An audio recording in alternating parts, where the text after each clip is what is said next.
Morning, everyone. You may not realize it, but while I'm playing the announcements, I'm actually not seeing who all is joining the meeting. And so it's really gratifying to now come on and see how many people have come back to start yet another year with the UUFLB. Thank you. Thank you so much for being here. Gosh, we thought we were going to be together in person, but unfortunately, that wasn't yet to be. We are 20 months into a pandemic and things are still evolving. And so the most oft used word in our vernacular in these past 20 months has been pivoting. So we will pivot yet again and continue with our virtual services. I want to encourage each and every one of you to be sure you're connected through our e-newsletter. It's a vital piece of our ability to stay connected in this virtual way as a community. Lots of information that's there. And if you did look out at your e-newsletter, which hopefully you did because you're here, you used the link to get onto our session today. Perhaps you're aware that the reason why we're continuing to meet virtually is that the space we use at Penn Ren in the gymnasium and the cafeteria is still needed for socially distant instruction as Penn Ren starts their school year. And it's for the safety of their students and staff. And so I know we all understand that. And it's great that over the past year, we were able to build up these virtual skills, and we'll put them to use again this morning and for the foreseeable future. But make sure you do stay tuned into our e-newsletter so that you can keep the updates as things evolve. And if you're not receiving it, reach out to our leadership, let them know so that they can get you on a mailing list. We're still, I think, looking to recruit a new administrator for the office. So be persistent and resilient as all of you are in trying to make sure you stay part of this community. And thank you again for being here. And before I get the slide deck started, I just want to remind everyone of that Zoom skill of making sure you're in speaker view for the best experience for this morning's service. So let me click a few buttons and get our service started.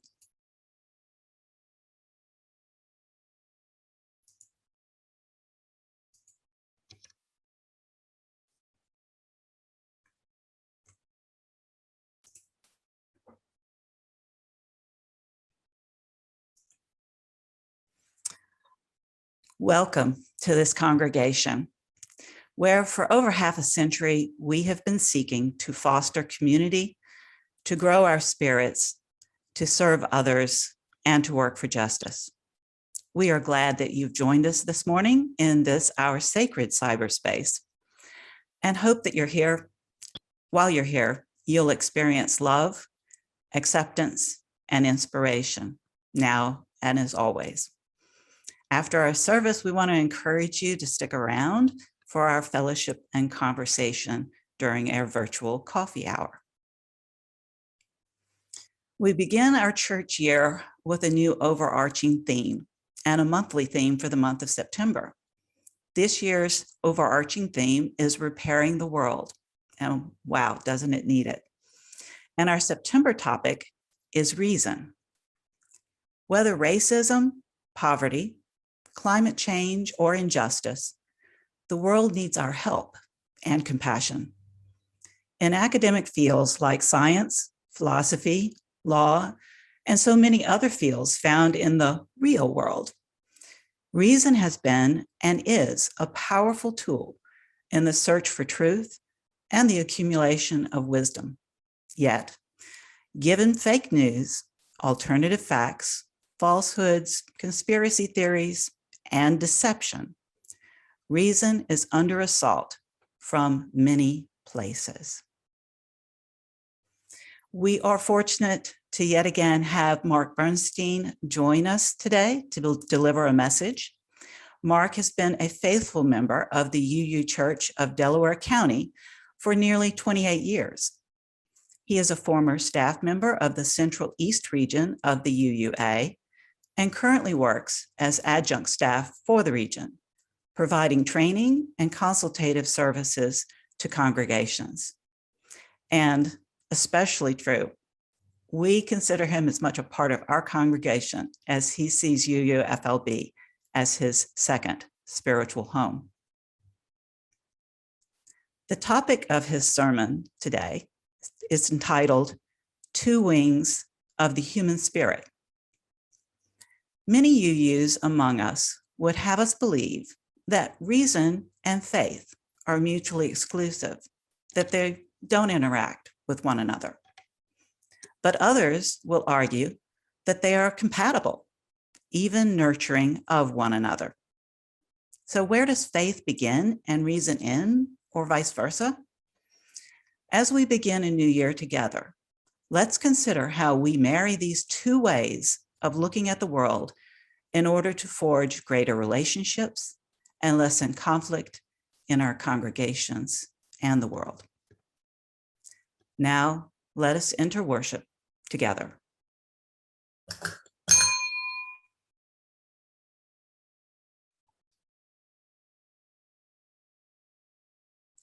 Our prelude for this morning is brought to us yet again by Wisnia. We are so very fortunate to have him be able to provide our music each and every Sunday. He's going to offer us a well-known hymn entitled Come, Come, Whoever You Are. Greetings. It is so great to be back with you in community. Whoever you are, wherever you're from, and wherever you've been, we're going to start today in that spirit. And even though we're going to stay muted during the music, I really encourage you on any of these songs to sing along and make music with me.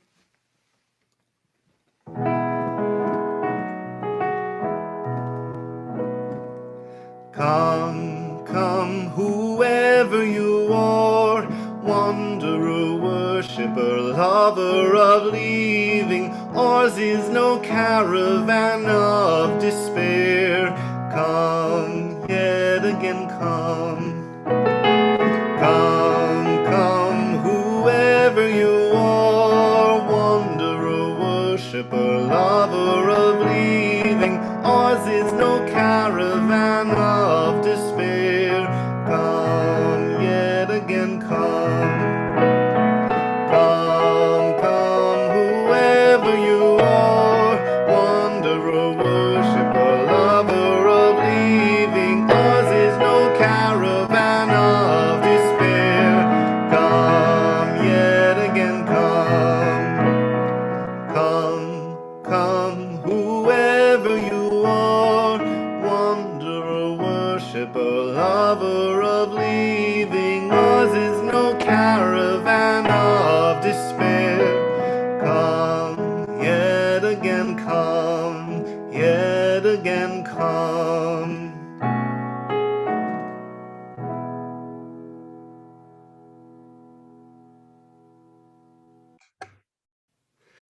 What a beautiful call to our spiritual time together this morning. So as we light our chalice, I invite you to read along or speak the words.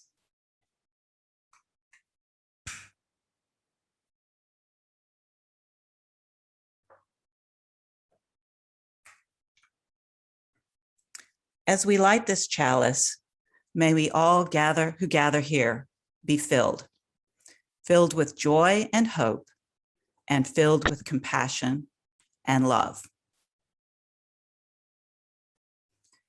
Our opening words for this morning are from Immanuel Kant. All our knowledge begins with the senses, proceeds then to the understanding, and ends with reason. There is nothing higher than reason.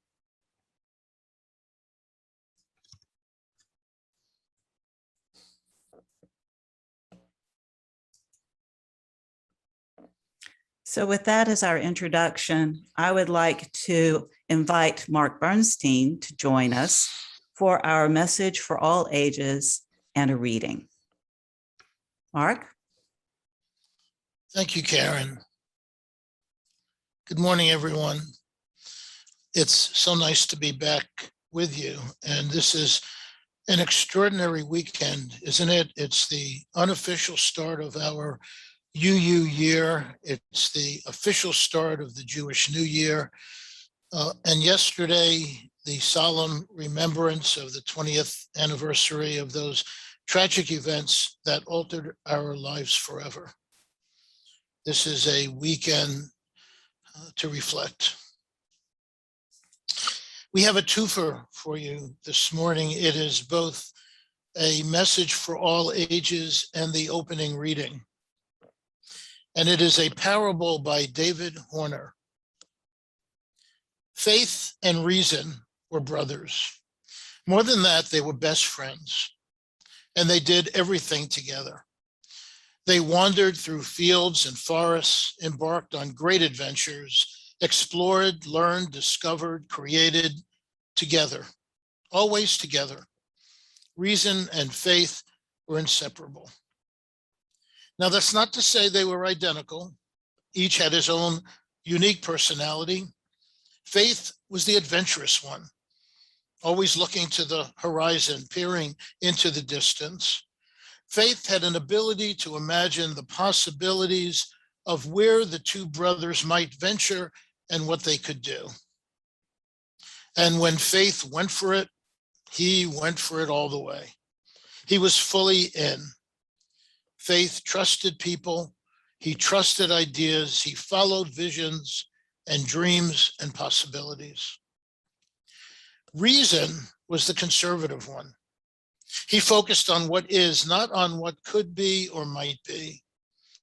Reason would always ask hard questions about whether someone should be trusted or whether those woods were safe.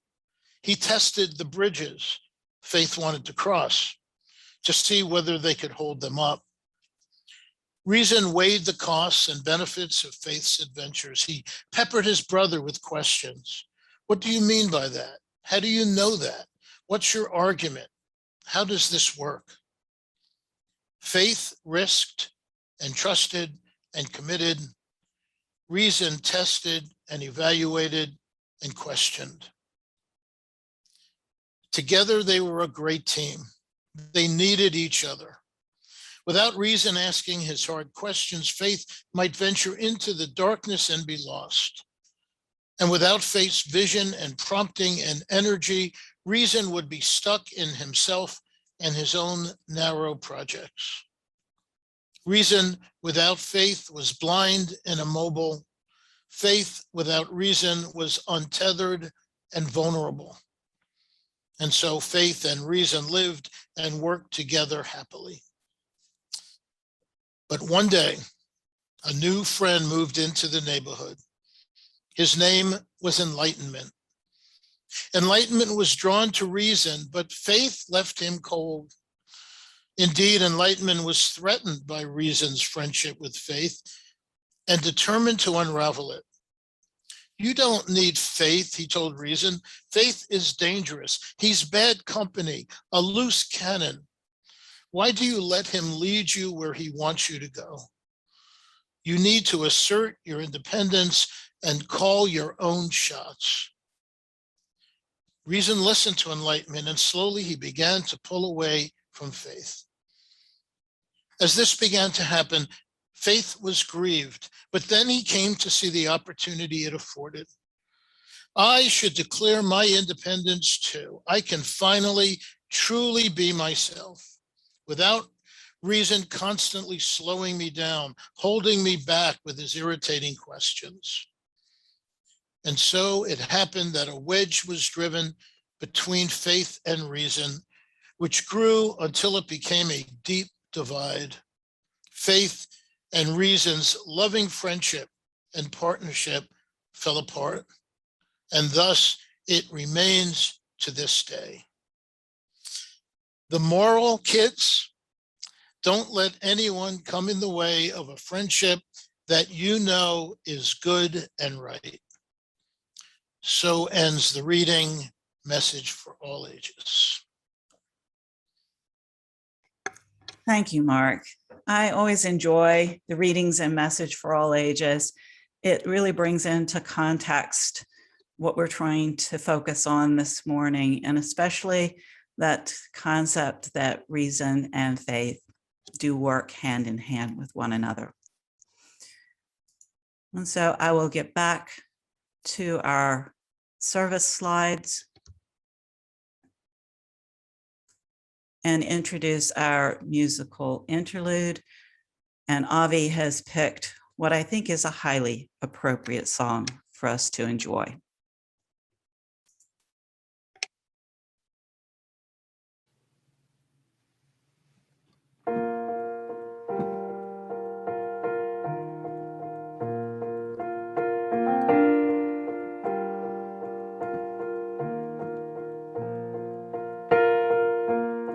When the road gets dark and you can no longer see, just let my love throw a spark and have a little faith in me. When the tears you cry all that you can believe, just give these loving arms a try and have a little faith in me. Have a little faith in me. Have a little faith in me. Have a little faith in me. Have a little faith in me.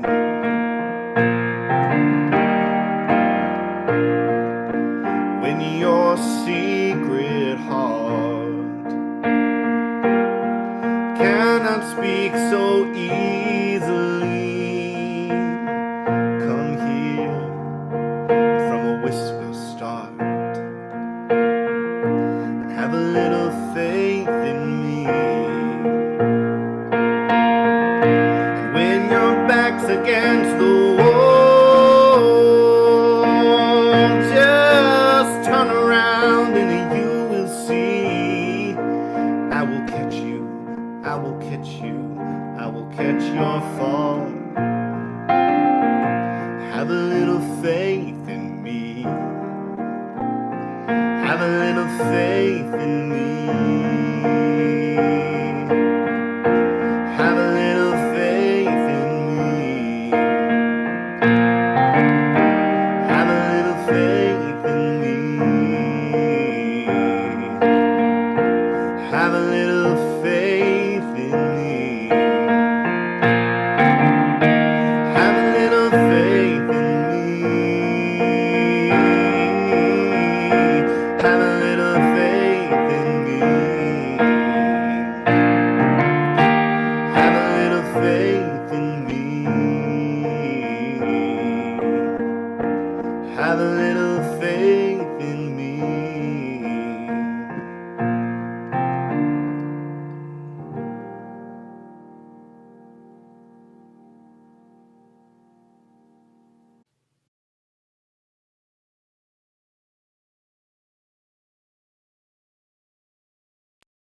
Isn't Avi a miracle worker? I just always marvel at how he's able to find music that's not only beautiful and beautifully performed, but speaks so well to the message that we're focused on today. The lyrics just really resonated with me, and I hope so with you as well. Now is the time in our service when we have an opportunity to share our gifts. If you were with us during the announcements, perhaps you noticed the split plate recipient announcement for the month of September. We are supporting the Bucks County Coordinated Disaster Relief Fund, which has been set up to help our neighbors who have been badly affected by the recent severe storms with flooding and tornadoes. Operated by the United Way of Bucks County in partnership with Penn Community Bank, the Coordinated Disaster Relief Fund launched with $35,000 in donations from the United Way, Penn Community Bank, and the Dow Corporation. The fund will assist low-income homeowners impacted by the storms who are unable to secure aid from other sources. The nonprofit will coordinate with Bucks County and other nonprofit partners to ensure that funds are used efficiently. And of course, this is a very worthy cause. And if you'd like to contribute through the split plate, you are welcome to use the link in the e-newsletter mentioned earlier as a very important link to our community, or you can always visit our website, or if you like the low-tech version, paper checks mailed to the UU office are always welcome. And thank you again for your generosity. And now I'd like to invite Mark back to join us to deliver his sermon message titled Two Wings of the Human Spirit. Thank you, Karen.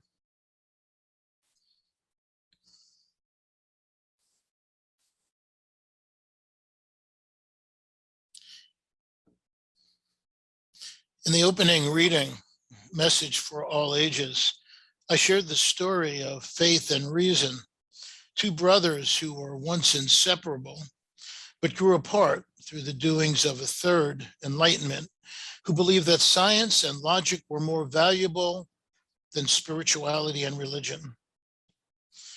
If truth be told, in many, nay, most, maybe all, of our Unitarian Universalist congregations, there is also a great deal of sibling rivalry, where faith and reason do not walk hand in hand, where we do not embark on great adventures together, where we don't explore, discover, and learn together. This battle between faith and reason, between, for purposes of this sermon, who I'll call theists and humanists, those who lean on faith versus those who lean on reason, is played out in many ways in our congregations. We argue incessantly, for example, over the word God or mentioning Jesus in our sermons. We bicker over whether it's okay for Unitarian Universalists to pray or even to use the word. We debate what the concept of spirituality means and recognizes that it is a turnoff for some people. I have no idea what spirituality even is, a member of one congregation said to me a few months ago during a congregational retreat. I even began a planning session with a congregation one time to create a covenant of right relations and got major pushback from a few participants who argued vehemently that we should not use the word covenant because, in their words, it sounded too biblical.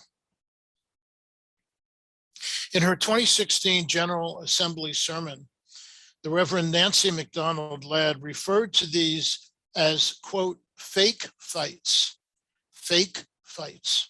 arguments that Unitarian Universalists get into, which serve to distract us from the critical conversations that we should be having. Conversations like, how do we better care for one another? How do we care for a broken world? How do we overcome the tyranny of racial, social, and economic injustice in our polarized society?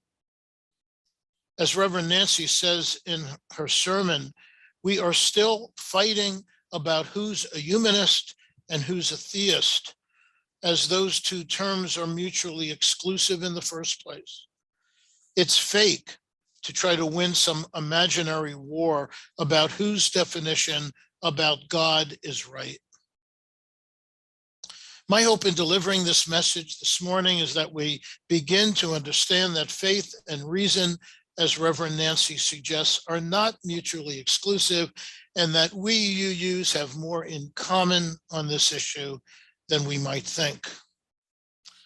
Let's start by defining our terms. Strictly speaking, a theist is one who believes in the existence of a God or gods, specifically of a creator who intervenes in the universe. Now, while not all theists who are Unitarian Universalists profess to believing in a God, but they do tend to view life through a spiritual lens and believe that some events can be attributed to a force beyond scientific understanding or the laws of nature. They are open to the mystery of things that go beyond what we can see or reason. A humanist, on the other hand, is one who attaches greater importance to human rather than divine or supernatural matters. Humanism, according to the Bristol Humanist Group, is an approach to life based on reason and our common humanity, recognizing that moral values are properly founded on human nature and experience alone. And interestingly, the motto of the American Humanist Association is good without a God. It's clever, regardless of how you feel about the concept. Philosopher Ron Steelman defines the difference in this way. In considering any type of spiritual experience, the theist may see it as a religious experience, a manifestation of the spiritual realm, perhaps of the divine. The humanist would say it is a subjective human experience, available to anyone, taking place in a human brain, triggered by a complex combination of external sensory inputs and internal memories and processes, and nothing to do with a spiritual realm or deity, both of which humanists think are imaginary. Those who are extreme in one or another of these polar beliefs often go to their respective corners and come out fighting. The scientist and author Isaac Asimov, who was not a Unitarian Universalist, but reportedly did attend UU services from time to time, wrote this: "I have never, not for one moment, been tempted toward religion of any kind. I have my philosophy of life, which does not include any aspect of the supernatural. I am a rationalist and believe only that which reason tells me is so. I believe in the scientific method and the rule of reason as a way of understanding the natural universe. I don't believe in the existence of entities that cannot be reached by such a method and such a rule, and that are therefore supernatural. Take that." As an aside, Asimov was once interviewed by talk show host David Frost. I'm sure that many of you remember him. At one point in the interview, in an attempt to probe Asimov about his religious beliefs, Frost asked, "Surely a man of your diverse intellectual interests and wide-ranging curiosity must have tried to find God." Smiling pleasantly, Asimov responded, "God is much more intelligent than I am. Let him try to find me." That Asimov was one shrewd cookie and would probably have made a formidable opponent in the boxing ring. Another man of science, Albert Einstein, attempted to bridge the gap between reason and faith. In 1936, a little girl from New York named Phyllis sent the following letter to Einstein. "The Riverside Church, January 19th, 1936. My dear Dr. Einstein, we have brought up the question, do scientists pray, in our Sunday school class. It began by asking whether we could believe in both science and religion. We are writing to scientists and other important men to try and have our own question answered. We will feel greatly honored if you will answer our question. Do scientists pray, and what do they pray for? We are in the 6th grade, Miss Ellis's class. Respectfully yours, Phyllis." I don't know about you, but when I was 11 years old, I was not thinking about these heady kinds of things. My mind would go to, I wonder who's pitching for the Mets today. Only 5 days later, 5 days later, Einstein wrote back, January 24th, 1936, Dear Phyllis, scientists believe that every occurrence, including the affairs of human beings, is due to the laws of nature. Therefore, a scientist cannot be inclined to believe that the course of events can be influenced by prayer, that is, by a supernaturally manifested wish. However, we must concede that our actual knowledge of these forces is imperfect, so that in the end, the belief in the existence of a final ultimate spirit rests on a kind of faith. Everyone who is seriously involved in the pursuit of science becomes convinced that some spirit is manifest in the laws of the universe, one that is vastly superior to that of man. In this way, the pursuit of science leads to a religious feeling of a special sort, one which is surely quite different from the religiosity of someone more naive. With cordial greetings, your A. Einstein. It's interesting that despite his attempts to marry faith and reason, Einstein couldn't resist taking a crack at those whose religiosity he considered, quote, more naive. This battle between faith and reason even plays out in the Bible. On the one hand, in the book of Isaiah, we are told to have a good reason for what we believe and to always be ready to share that reason with others. On the other hand, in Proverbs, among other places, we are supposed to have faith, to trust God and not lean on our own understanding.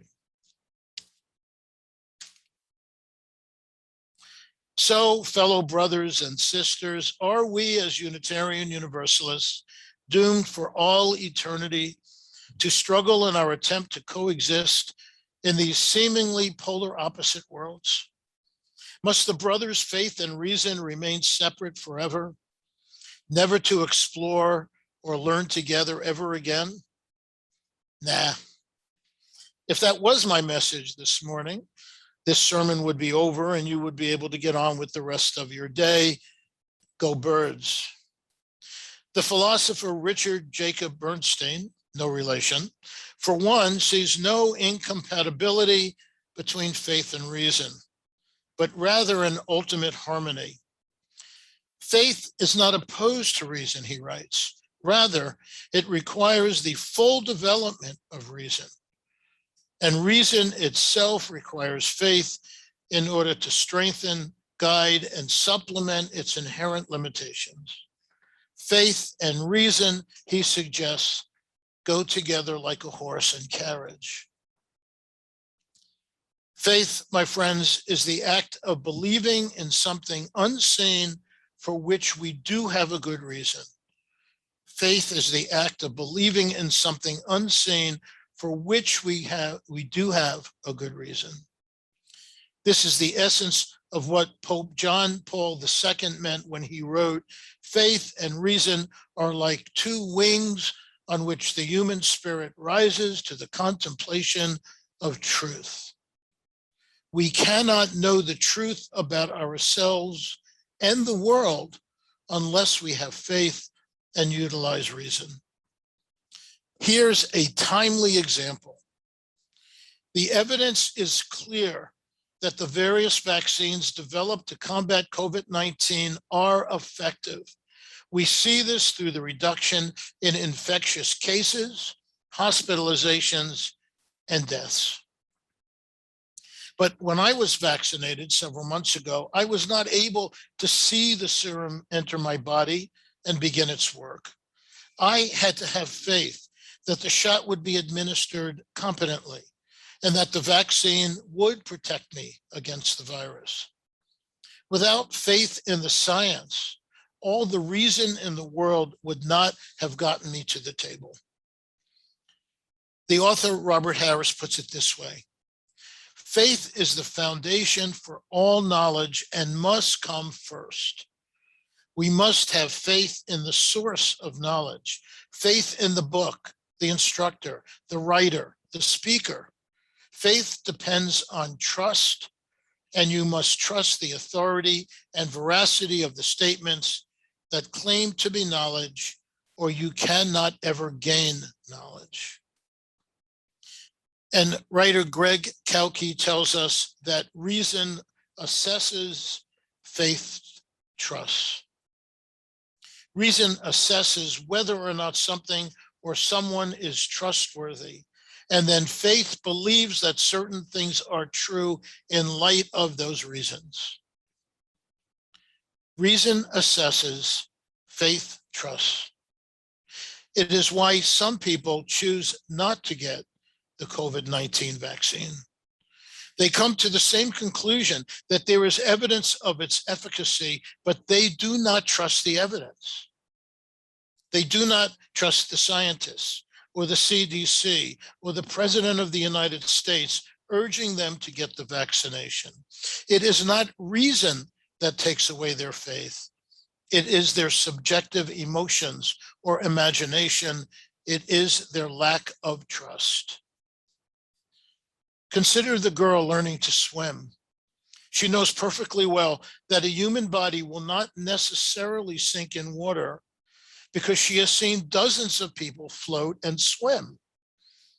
But the question becomes, will she continue to believe this when the instructor takes away his hand and leaves her unsupported in the water? Or will she suddenly cease to believe it, become frightened, and go under? Reason assesses, faith trusts.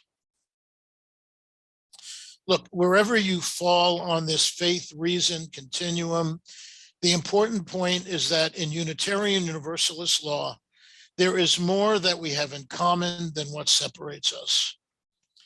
This is from the Humanist Unitarian Universalist webpage. We are religious in that we share with most Unitarian Universalists the natural human desire for a beloved and accepting community, a purpose greater than ourselves, rituals and practices that resonate with our common humanity and shared mortality, and opportunities to work with other tough-minded, warm-hearted people to do good in the world and to help one another attain the greatest possible fulfillment in life. This is what we all want, isn't it? Regardless of what we believe or how we see the world.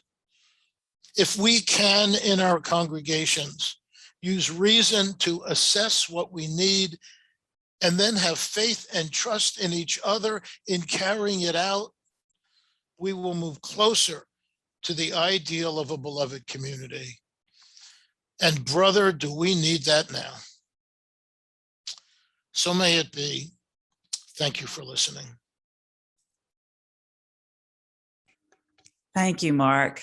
I'm sure that many in our community, perhaps everyone in our community, are so very grateful for this kickoff to our new fellowship year.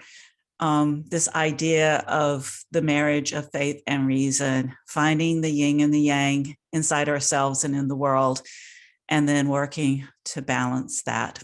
Thank you for that. I have been missing these types of messages, and yours was really a stunning one to kick off our year. Again, thank you. Now is the time in our service that we cherish every week that we're together, and that's an opportunity to share with one another our joys and our sorrows.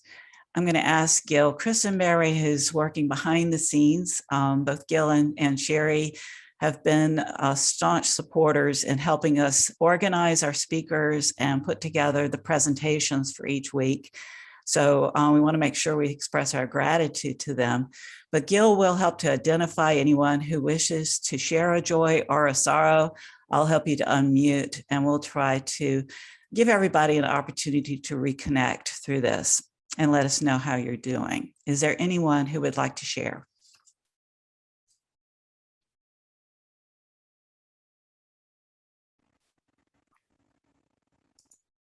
Let us see if we can find you, Jane and Bill.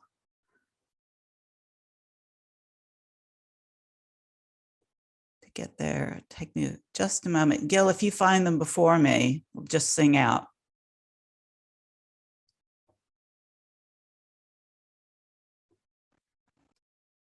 Sometimes it's difficult to actually identify the username in a list. So I appreciate your patience. Will J.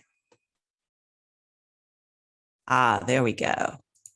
All right, I've asked you to unmute, so you should be able to unmute yourself, Bill.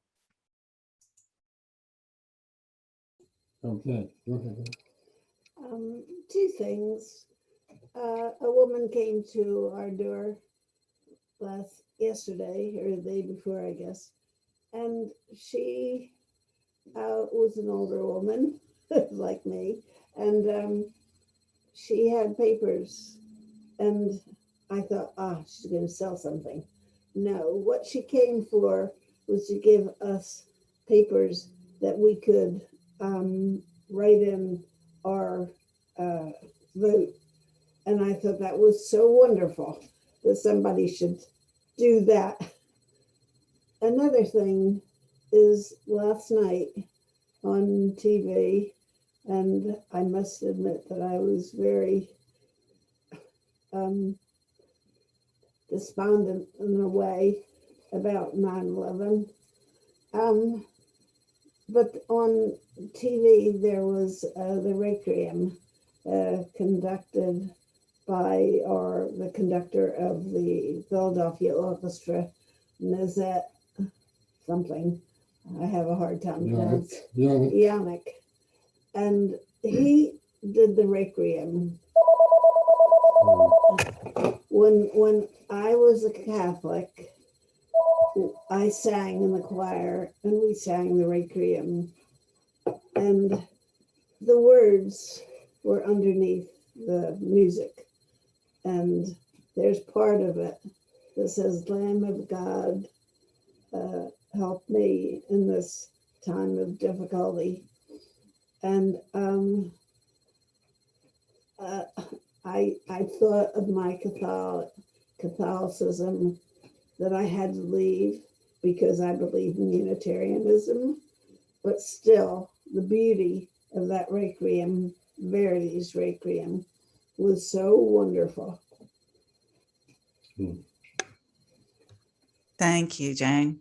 Yeah, I think that all of us were quite moved by all the observances of the 9/11 20th anniversary, but thank you for letting us know about that one. Would anybody else like to share? You can always go to participants and raise an electronic hand if you feel like your physical hand isn't being seen. It does make our job a lot easier if you raise an electronic hand.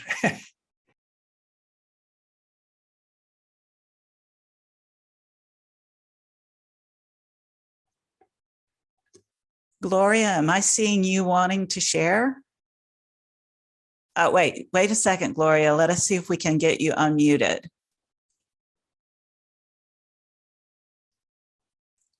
All right, Gloria, I found you in the list. I've sent you a request to unmute.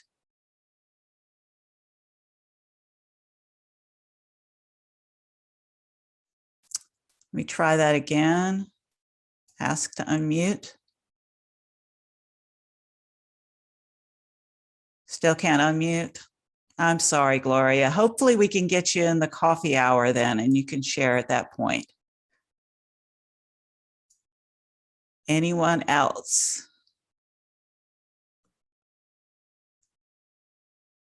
Gil, could I encourage you to share about Sherry's current healing? Sure. I would ask for some more prayers for a speedy recovery and healing for Sherry. She had her operation last Thursday, and she's doing all right. We're glad to hear that. We certainly will send those her way. And I would ask for some healing thoughts for a cousin of mine who's in hospital right now, receiving cancer treatments. His liver function is not very good for him at the moment. And I'm not certain what the prognosis is going to be. So his name is Roger. And so any healing thoughts sent his way, and he lives down in Texas, would be appreciated. one last call. Is anyone else interested? Yes, this is Betsy. Can you hear me? I can. Go ahead. I have a small joy. I just want to share that a lot of you know I'm running for a local political position on the Neshaminy School Board. And my team is encouraging me to do door knocking in some Levittown sections. And that's not my forte. But yesterday I forced myself to go out to an adjoining neighborhood.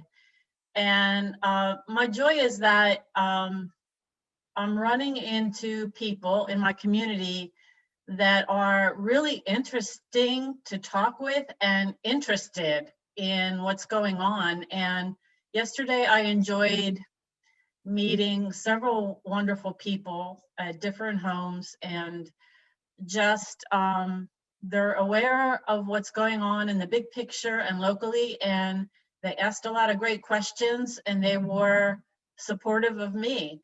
So it just, I had a really good feeling at the end of my little shift, door knocking shift, and that's my joy. Thank you, Betsy. We hope that you have a successful outcome in your endeavors. And if nothing else, that you meet more people and connect in the community you live in. So thank you for your service or desire to serve. Thanks. Gloria, you are unmuted now. Oh, all right. Well, my granddaughter, who has been suffering with alopecia, is now accepted into a clinical trial. So she at least has hope that researchers are trying to find a cure for baldness. And we hope that something will come of it. She's only 18. This started when she was 15. She lost all of her hair, every bit of it. We don't know the reason, but it's been a long journey trying to keep her in a positive frame of mind all these years. She is now 18. And we just hope for the best. That's all we can do. We will share in that hope, Gloria. Thank you for letting us know. Thank you. Karen, this is Mark. I'll just share Yes. that a joy. I have two boys. My younger son and his wife are expecting their first child at the end of November. And it's going to be a girl. It'll be our second granddaughter. And the only bad thing about that is there's no chance that they'd be able to name the baby Little Mark. Although I am pushing for Marquita, but I don't think they're going to go for it. I think we can get creative and come up on various variations of Mark. But thank you for letting us know, and congratulations in advance. All right, well, with that, we'll share more during our coffee hour. I do see Julian's hand up. I'm sorry to interrupt. Oh, okay. Julian, can we ask to unmute? Hi, I'm sorry if there's some background noise. I am outside enjoying the outdoor air. I just want to share a little joy. Over this summer, I had a chance to see a lot of people, family, friends, who I haven't seen in like 2 years because we've all been vaccinated. And so we've all kind of done these gatherings, smaller groups. And it was very nice to see them all. And hopefully we'll be able to gather for this Thanksgiving as a larger group and see each other again. So but it's very nice to have these services back again every Sunday now for the next few months. Yeah. I agree, Julian. And yeah, I think we're all enjoying in small bits and fits and starts of reconnecting on a more personal face-to-face level. And so hopefully we'll get to that as a fellowship as well. So whether or not you shared today, for your joys, we in this community join you in celebration. And for any sorrows or concerns, may you feel our sympathy and compassion. So let us pause for just a moment of gratitude, silent meditation, and prayer.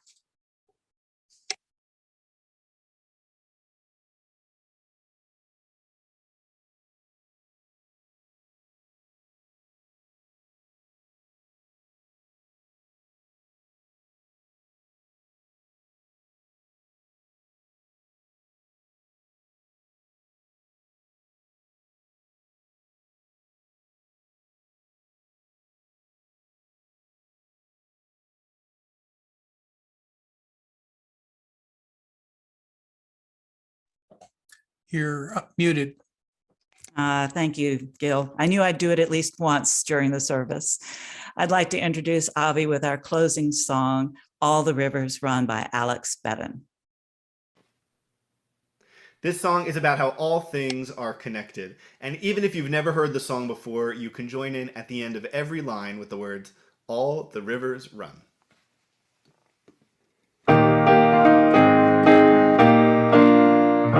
We all live on a planet so big and blue, all the rivers run. So much to learn and so much to do, all the rivers run. There are mountains high and valleys low, all the rivers run. And in between them waters flow, all the rivers run. All the rivers run, dancing in the sun, cradled in their watersheds, all the rivers run. When the sun comes up and warms the land, all the rivers run. There's a world of wonder at every hand, all the rivers run. Dewdrop, raindrop, river or sea, all the rivers run. The water cycles endlessly, all the rivers run. All the rivers run, dancing in the sun, cradled in their watershed, all the rivers run. See millions of interlinking threads, all the rivers run. This is the web of life, it said, all the rivers run. The tapestry of life is knit, all the rivers run. And water weaves through all of it, all the rivers run. All the rivers run, dancing in the sun, cradled in their watershed, all the rivers run. All the rivers run, dancing in the sun, cradled in their watershed, all the rivers run.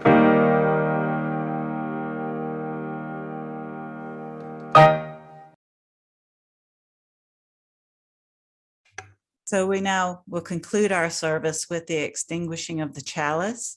Read the words along with me.